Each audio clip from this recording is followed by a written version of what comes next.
नमस्कार मित्रांनो, मी प्रसाद नागरगोजे। मित्रांनो, लाडकी बहीण योजनेच्या पोर्टलमध्ये सुधारणा करण्यात आलेली आहे। लाडकी बहीण योजनेच्या पोर्टलवरून नवीन अर्ज भरण्यासाठी आधार OTP लागत होता। आधार कार्ड सोबत मोबाईल नंबर रजिस्टर असावा लागत होता आणि काही महिलांचे आधार कार्ड सोबत मोबाईल नंबर रजिस्टर नसल्यामुळे त्यांना OTP साठी अडचण येत होत्या। त्यासाठी पोर्टलमध्ये सुधारणा करण्यात आलेली आहे। आता फॉर्म भरण्यासाठी कुठल्याही OTP ची गरज लागणार नाही आणि हे पोर्टल देखील एकदम फास्ट आणि सुरळीतपणे चालत आहे।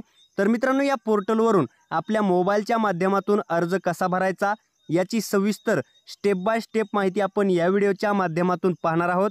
हा व्हिडिओ मोठा होईल, मात्र हा व्हिडिओ कुठेही स्किप न करता पहा। जर तुम्ही चॅनलवर नवीन आलेले असाल तर चॅनलला सबस्क्राइब करा, तसेच समोर येणाऱ्या बेल आयकॉनवर क्लिक करून ऑल नोटिफिकेशन क्लिक करायला विसरू नका, म्हणजे आमच्या अशाच नवनवीन व्हिडिओच्या नोटिफिकेशन तुमच्यापर्यंत सर्वात अगोदर पोहोचत राहतील।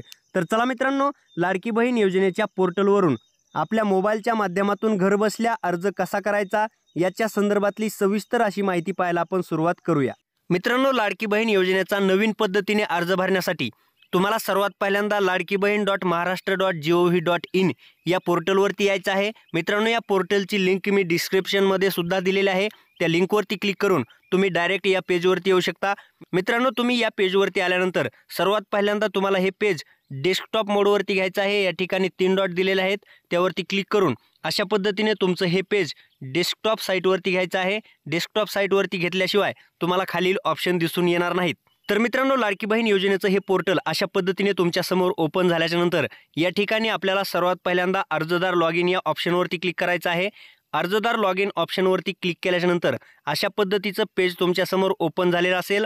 जर तुमचं या ठिकाणी पूर्वी तयार केलेलं अकाउंट असेल तर या ठिकाणी तुम्हाला मोबाईल नंबर आणि पासवर्ड टाकायचा आहे आणि खाली दिलेला कॅप्चा जशास तसा टाकून लॉग इन बटनवरती क्लिक करायचं आहे। ज्यांचं अकाउंट तयार झालेलं नाही त्यांच्यासाठी खाली ऑप्शन देण्यात आलेला आहे, खाते तयार करा। तर मित्रांनो, ज्यांचं अकाउंट नसेल त्यांनी खाते तयार करा ऑप्शनवरती क्लिक करा। त्यानंतर अशा पद्धतीने तुमचं नवीन अकाउंट ओपन करण्यासाठी हा फॉर्म ओपन होईल। या ठिकाणी तुम्हाला आधार कार्ड प्रमाणे तुमचं नाव टाकायचं आहे। त्यानंतर खाली तुमचा मोबाईल नंबर टाकायचा आहे आणि तुम्हाला पासवर्ड क्रिएट करायचा आहे।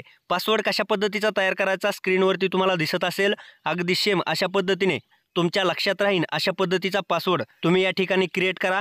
मित्रांनो, तुमचा पासवर्ड क्रिएट केल्याच्या नंतर खाली तुम्हाला जिल्हा सिलेक्ट करण्यासाठी ऑप्शन आलेला आहे। मित्रांनो, या ठिकाणी तुमचा कोणता जिल्हा असेल तो जिल्हा सिलेक्ट करा। जिल्हा सिलेक्ट केल्याच्या नंतर या ठिकाणी तुम्हाला तुमचा तालुका सिलेक्ट करायचा आहे आणि त्यानंतर तुम्हाला तुमचं गाव निवडून घ्यायचं आहे। मित्रांनो, तुमचा जिल्हा, तालुका आणि तुमचं गाव निवडल्याच्या नंतर तुम्ही राहत असलेला एरिया हा महानगरपालिकेचा आहे किंवा नगरपालिकेचा आहे हे तुम्हाला या ठिकाणी निवडायचं आहे। जर ग्रामपंचायत वगैरे असेल तर या ठिकाणी लागू नाही हे तुम्हाला सिलेक्ट करायचं आहे। त्यानंतर मित्रांनो, खाली ऑथोराइज पर्सन यामध्ये तुम्ही कोण आहात, सामान्य महिला आहात, अंगणवाडी सेविका आहात, ग्रामसेवक आहात, वार्ड अधिकारी आहात किंवा सेतू केंद्र चालक आहात, या ठिकाणी आशा सेविका सुद्धा आहे, आपले सरकार सेवा केंद्र सुद्धा आहे। मित्रांनो, ऑथोराइज पर्सन सिलेक्ट केल्याच्या नंतर या ठिकाणी खाली ॲक्सेप्ट टर्म्स अँड कंडिशनवरती टिक करायचे आहे। त्यानंतर ॲक्सेप्ट बटनवरती क्लिक करायचं आहे। त्यानंतर मित्रांनो, खाली कॅप्चा दिलेला आहे, तो कॅप्चा जशास तसा तुम्हाला या कॅप्चा बॉक्समध्ये फिल करायचा आहे। मित्रांनो, कॅप्चा फिल करून झाल्याच्या नंतर साइन अप बटनवरती क्लिक करा। मित्रांनो, साइन अप बटनवरती क्लिक केल्याच्या नंतर तुमच्या मोबाईल नंबरवरती एक OTP पाठवला जाईल आणि तो OTP तुम्हाला या ठिकाणी फिल करायचा आहे। या ठिकाणी 4 बॉक्स देण्यात आलेले आहेत, या ठिकाणी तुमचा OTP फिल करून घ्या। मित्रांनो, तुमचा OTP फिल करून झाल्याच्या नंतर परत तुम्हाला या ठिकाणी दिलेला कॅप्चा जशास तसा फिल करायचा आहे आणि व्हेरीफाय OTP बटनवरती क्लिक करायचं आहे। त्यानंतर मित्रांनो, तुम्ही अशा पद्धतीने सक्सेसफुली लॉग इन झालेले असाल। मित्रांनो, आता तुमचं अकाउंट तयार झालेलं आहे। या ठिकाणी आता तुम्हाला लॉग इन करायचं आहे। तुम्ही अकाउंट ओपन करताना टाकलेला मोबाईल नंबर आणि पासवर्ड या ठिकाणी तुम्हाला टाकायचा आहे। मित्रांनो, मोबाईल नंबर आणि पासवर्ड टाकल्याच्या नंतर खाली दिलेला कॅप्चा या ठिकाणी फिल करायचा आहे आणि लॉग इन बटनवरती तुम्हाला क्लिक करायचं आहे। त्यानंतर मित्रांनो, तुम्ही अशा पद्धतीने या पोर्टलवरती लॉग इन झालेला असाल।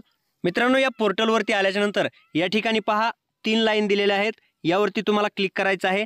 क्लिक केल्याच्या नंतर या ठिकाणी पाहू शकता सर्वात पहिलं ऑप्शन आलेलं आहे मुख्यमंत्री माझी लाडकी बहीण योजनेचा अर्ज, यावरती तुम्हाला क्लिक करायचं आहे। क्लिक केल्याच्या नंतर या ठिकाणी ज्या महिलेचा तुम्ही अर्ज भरताय त्या महिलेचा तुम्हाला आधार नंबर टाकावा लागेल। मित्रांनो, अर्जदार महिलेचा आधार नंबर टाकल्याच्या नंतर खाली दिलेला कॅप्चा तुम्हाला या ठिकाणी फिल करून व्हॅलिडेट आधार हे बटन दिलेलं आहे, त्यावरती क्लिक करायचं आहे। मित्रांनो, यापूर्वी याच पोर्टलवरती रिक्वेस्ट OTP हे बटन येत होतं, या ठिकाणी आता व्हॅलिडेट आधार म्हणजेच तुम्हाला कोणत्याही OTP शिवाय या ठिकाणी अर्ज भरता येणार आहे। कुठल्याही प्रकारच्या आधार OTPची तुम्हाला गरज पडणार नाही। तर मित्रांनो अशा पद्धतीने आधार नंबर आणि कॅप्चा फिल करून झाल्यानंतर व्हॅलिडेट आधार बटनवरती क्लिक करा।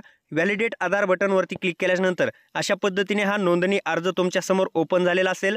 मित्रांनो आता या ठिकाणी महिलेचे आधार कार्ड प्रमाणे पूर्ण नाव तुम्हाला भरायचे आहे आणि ते पण इंग्लिशमध्ये भरायचे आहे। मित्रांनो लक्षात ठेवा हा फॉर्म ज्या ठिकाणी माहिती निवडायचं ऑप्शन येईल त्या ठिकाणी मराठीमध्ये आलं तरीही चालेल, मात्र तुम्हाला फॉर्म टाईप करायचा आहे त्या ठिकाणी इंग्लिशमध्येच टाईप करायचं आहे। मित्रांनो महिलेचं आधार कार्ड प्रमाणे नाव टाकल्याच्या नंतर या ठिकाणी पहा वडील किंवा पतीचे नाव। आधार कार्डवरती जर वडिलांचं नाव असेल तर या ठिकाणी वडील हे ऑप्शन सिलेक्ट ठेवायचं आहे। आधार कार्डवरती जर पतीचं नाव असेल तर या ठिकाणी तुम्हाला पती ऑप्शन येईल, त्यावरती क्लिक करून पुढे पतीचं नाव टाकायचं आहे। त्यानंतर मित्रांनो महिलेचे लग्नापूर्वीचे नाव, या ठिकाणी महिलेचे लग्नापूर्वीचे नाव तुम्हाला टीशीवरती पाहायला भेटेल। टीशीवरती पाहून या ठिकाणी महिलेचं लग्नापूर्वीचं नाव टाकून घ्या। त्यानंतर मित्रांनो वैवाहिक स्थिती या ठिकाणी तुम्हाला निवडायची आहे। महिला विवाहित आहे का किंवा अविवाहित आहे, विधवा आहे, घटस्फोटित आहे, निराधार आहे, परित्यक्त आहे, हे तुम्हाला या ठिकाणी निवडून घ्यायचं आहे। त्यानंतर पुढच्या बॉक्समध्ये महिलेचा जन्मदिनांक टाकायचा आहे। या ठिकाणी क्लिक केल्याच्या नंतर अशा पद्धतीचं कॅलेंडर तुमच्या समोर ओपन झालेलं असेल। या कॅलेंडरमध्ये तुम्हाला महिलेचा जन्मदिनांक सिलेक्ट करता येईल। मित्रांनो महिलेचा जन्मदिनांक टाकताना आधार कार्ड प्रमाणेच टाकून घ्या। जन्मदिनांक टाकल्याच्या नंतर आपण महाराष्ट्रात जन्मला आहात का या ठिकाणी होयवरती क्लिक करायचं आहे। त्यानंतर मित्रांनो पाहू शकता आधार कार्डनुसार अर्जदाराचा पत्ता, महाराष्ट्राचा संपर्क पत्ता आणि इतर माहिती या ठिकाणी तुम्हाला भरायची आहे। तुमच्या आधार कार्डवरती जशा पद्धतीने ॲड्रेस दिलेला आहे सेम तशाच पद्धतीने या ठिकाणी तुम्हाला ॲड्रेस टाकायचा आहे। मित्रांनो या ठिकाणी ॲड्रेस टाकल्याच्या नंतर पुढे आपल्याला पिन कोड टाकायचा आहे। पिन कोड टाकल्याच्या नंतर खाली जिल्हा निवडायचा आहे, तालुका निवडायचा आहे आणि गाव निवडायचं आहे। मित्रांनो अर्जदार महिलेचा जिल्हा, तालुका, गाव निवडून झाल्याच्या नंतर खाली या ठिकाणी पाहू शकता नगरपालिका किंवा महानगरपालिका कोणता असेल ते या ठिकाणी निवडून घ्या। जर ग्रामपंचायत असेल तर लागू नाही वरती क्लिक करा। त्यानंतर मित्रांनो मतदारसंघ सुद्धा निवडण्यासाठी ऑप्शन या ठिकाणी आलेला आहे, यावरती क्लिक करून या ठिकाणी तुमचा जो विधानसभा मतदारसंघ असेल तो निवडून घ्या। त्यानंतर मित्रांनो खाली अर्जदार महिलेचा मोबाईल नंबर टाकायचा आहे। अर्जदार महिलेचा मोबाईल नंबर टाकल्याच्या नंतर या ठिकाणी पाहू शकता शासनाच्या इतर विभागामार्फत राबविण्यात येणाऱ्या आर्थिक योजनेचा लाभ घेत आहात का। या ठिकाणी जर शासनाच्या कोणत्याही योजनेचा तुम्ही लाभ घेत असाल तर या ठिकाणी होय सिलेक्ट करा किंवा नाही सिलेक्ट करून ठेवा। त्यानंतर मित्रांनो खाली अर्जदार महिलेच्या आधार कार्ड सोबत लिंक असलेल्या बँक खात्याचा तपशील भरायचा आहे। या ठिकाणी बँकेचे पूर्ण नाव टाकायचे आहे, बँक खातेधारकाचे नाव टाकायचे आहे, म्हणजेच अर्जदार महिलेचे नाव या ठिकाणी बँक पासबुक प्रमाणे टाकायचे आहे। त्यानंतर खाली बँक खाते क्रमांक टाकायचा आहे। परत एकदा पुष्टी करण्यासाठी पुढील बॉक्समध्ये खाते क्रमांक टाकायचा आहे आणि खाली IFSC कोड टाकायचा आहे। मित्रांनो अर्जदार महिलेचा बँक खाते तपशील अशा पद्धतीने भरल्याच्या नंतर खाली आपले बँक खाते आधारशी जोडलेले आहे का या ठिकाणी असेल तर होयवरती क्लिक करा, नसेल तर नाहीवरती क्लिक करा आणि नसेल तर लवकरात लवकर जोडून घ्या, कारण DBTच्या माध्यमातून हे पैसे तुमच्या खात्यावरती येणार आहेत। त्यासाठी तुमचे बँक खाते हे आधारशी जोडलेले असले पाहिजे। त्यानंतर मित्रांनो खाली पाहू शकता डॉक्युमेंट अपलोड करण्यासाठी ऑप्शन दिलेला आहे। डॉक्युमेंट तुम्हाला कशा पद्धतीने अपलोड करायचे आहेत, कमीत कमी 50 KB आणि जास्तीत जास्त 5 MB पर्यंत डॉक्युमेंट तुम्हाला या ठिकाणी अपलोड करायचं आहे। या ठिकाणी आधार कार्डची समोरची बाजू अपलोड करण्यासाठी ऑप्शन दिलेला आहे। पुढे आधार कार्डची पाठीमागची बाजू अपलोड करण्यासाठी ऑप्शन दिलेला आहे। त्यानंतर आदिवास प्रमाणपत्र, जन्म प्रमाणपत्र किंवा शाळा सोडल्याचा दाखला, 15 वर्षापूर्वीचे रेशन कार्ड, मतदान ओळखपत्र यापैकी कोणतंही तुमचं डॉक्युमेंट असेल तर ते या ठिकाणी तुम्हाला 3 नंबरला अपलोड करायचं आहे। त्यानंतर मित्रांनो पहा तुमच्याकडे केशरी किंवा पिवळे रेशन कार्ड आहे का। तर मित्रांनो तुमच्याकडे पिवळे किंवा केशरी रेशन कार्ड असेल तर होयवरती क्लिक करा आणि या ठिकाणी रेशन कार्डची पुढची बाजू आणि पाठीमागची बाजू अपलोड करा। त्यानंतर अर्जदाराचे हमीपत्र अपलोड करा। जर तुमच्याकडे अर्जदाराचे हमीपत्र नसेल तर डाउनलोड बटन दिलेलं आहे, या ठिकाणाहून तुम्ही डाउनलोड करू शकता। त्यानंतर अर्जदाराचा फोटो अपलोड करण्यासाठी या ठिकाणी पाहू शकता कॅमेरा ऑप्शन सुद्धा दिलेला आहे आणि तुम्ही गॅलरीमधून सुद्धा अर्जदाराचा फोटो सिलेक्ट करू शकता। तर मित्रांनो हे संपूर्ण डॉक्युमेंट अपलोड झाल्याच्या नंतर या ठिकाणी पहा अपलोडच्या समोर व्ह्यू फाईल ऑप्शन येईल। जर व्ह्यू फाईल ऑप्शन आलेला असेल तरच तुमचं डॉक्युमेंट अपलोड झालेलं आहे। आता मित्रांनो हे संपूर्ण डॉक्युमेंट अपलोड झाल्याच्या नंतर हमीपत्राचा अस्वीकरण स्वीकारा या ठिकाणी तुम्हाला टिक करायचे आहे। त्यानंतर मित्रांनो अशा पद्धतीने तुमच्या समोर हमीपत्र येईल। या हमीपत्राच्या सर्वात खालच्या कडेला स्वीकारा बटन दिलेला आहे, त्यावरती क्लिक करा। त्यानंतर सबमिट बटनवरती क्लिक करा। सबमिट बटनवरती क्लिक केल्याच्या नंतर तुम्ही भरलेली संपूर्ण माहिती या ठिकाणी तुम्हाला दिसून येईल। एकदा ती माहिती व्यवस्थित आहे का हे चेक करून घ्या। तुमचा मोबाईल नंबर, तुमचे बँक खाते, संपूर्ण माहिती चेक करून घ्या। तसेच खाली दिलेला कॅप्चा तुम्हाला या ठिकाणी फिल करायचा आहे आणि कॅप्चा फिल झाल्याच्या नंतर सबमिट बटनवरती क्लिक करायचं आहे। सबमिट बटनवरती क्लिक केल्याच्या नंतर अशा पद्धतीने तुमचा अर्ज सबमिट केला जाईल। मित्रांनो, तुमचा अर्ज सबमिट झाल्याच्या नंतर या ठिकाणी 3 लाईनवरती तुम्ही क्लिक करा। क्लिक केल्याच्या नंतर यापूर्वी केलेले अर्ज हे ऑप्शन तुम्हाला दिसून येईल। यापूर्वी केलेले अर्ज ऑप्शनवरती क्लिक करा।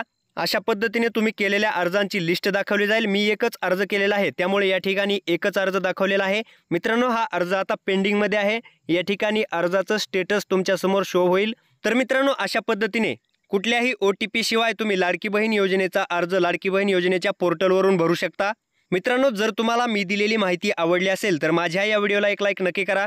तसेच तुमच्या जास्तीत जास्त मित्रांपर्यंत हा व्हिडिओ शेअर करायला विसरू नका। धन्यवाद। जय हिंद, जय महाराष्ट्र।